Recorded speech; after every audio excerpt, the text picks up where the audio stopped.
Let's start out with a heads up hand, 60 bb's deep. I chose to check back to 9-5 here on this flop, and even though I correctly figured this is a clear mix, it is mostly betting. Even though small, we do have a range advantage across different equity regions, which also allows us to go for different kinds of bet sizes. I am not sure if this RNG is correct here and if I went by it, but we are supposed to only check 22% here. On the flop, we were still mixing. Now on the turn, take a moment to think. Will this still be a mix?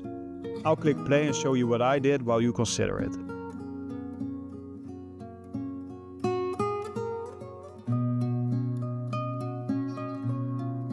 So I bet, but I had a very high RNG. I'm not sure if I would have checked on a very low number though. It's hard to rewind to that moment.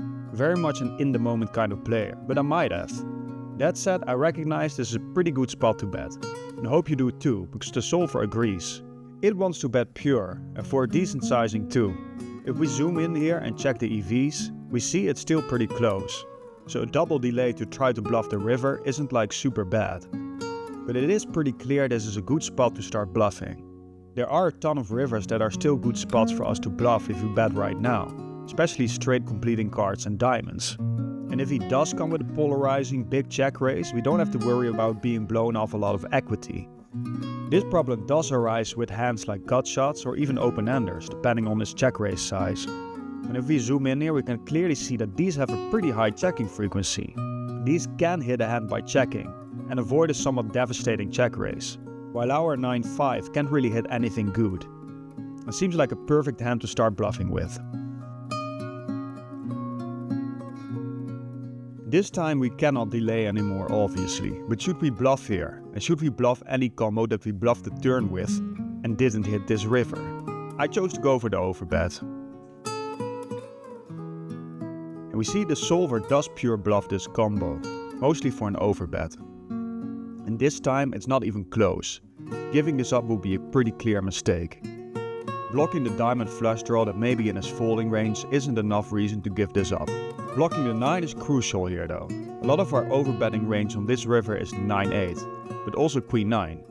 And usually we are looking for this kind of overlap because of a certain interplay that happens. The 9 is an important combo in our value range, so it becomes an important combo in his bluff catching range, which in turn makes it an important combo in our bluffing range.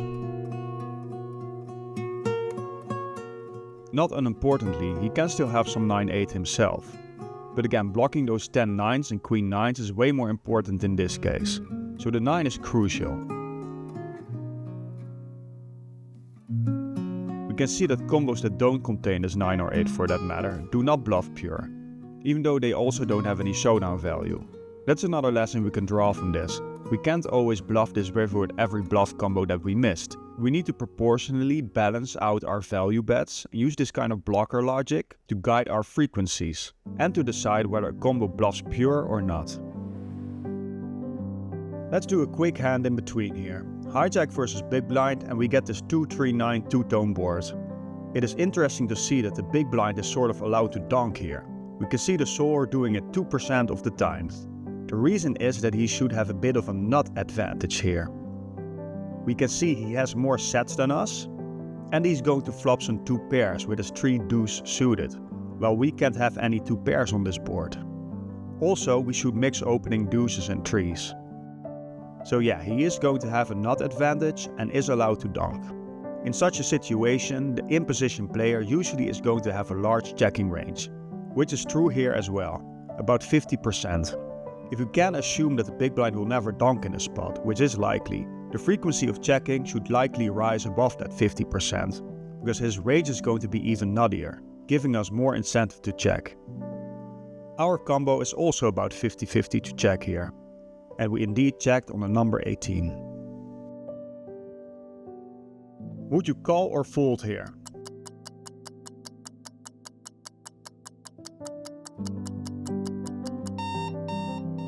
If your answer is something like, I don't know, it's close, you're right.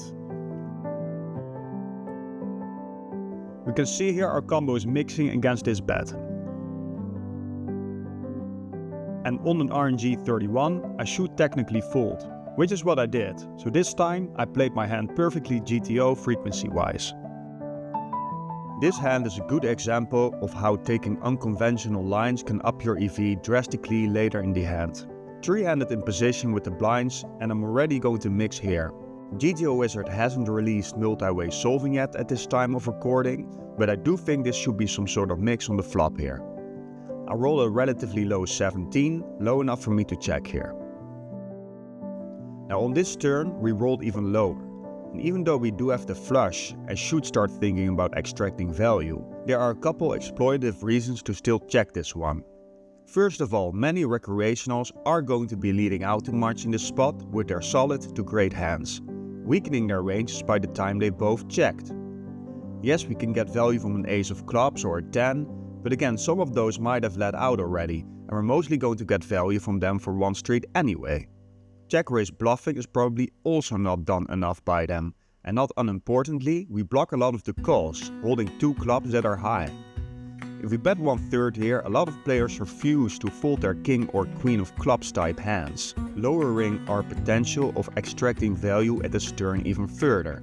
When it comes to their check folding combos on this turn, there are a lot of scenarios where the river improves their hand in some way, allowing us to extract value on the river we would have otherwise missed if we bet right now. Of course, theoretically, we should still mostly go for value here, but on this 8, I chose to check, and I do honestly believe that GTO checks this hand for some frequency, though I never checked out multi-way solves. But it's just my belief. Heads up, flushes also check back a bunch in these kinds of spots. I do go for the weak looking 1/3 sizing on the river, something I may also do with a queen or a bluff. This sizing probably induces the most raises, which is what happens here, and a very nice surprise indeed. We decide to stick it in, which is probably better than raising smaller, and we get the call from a straight with a club.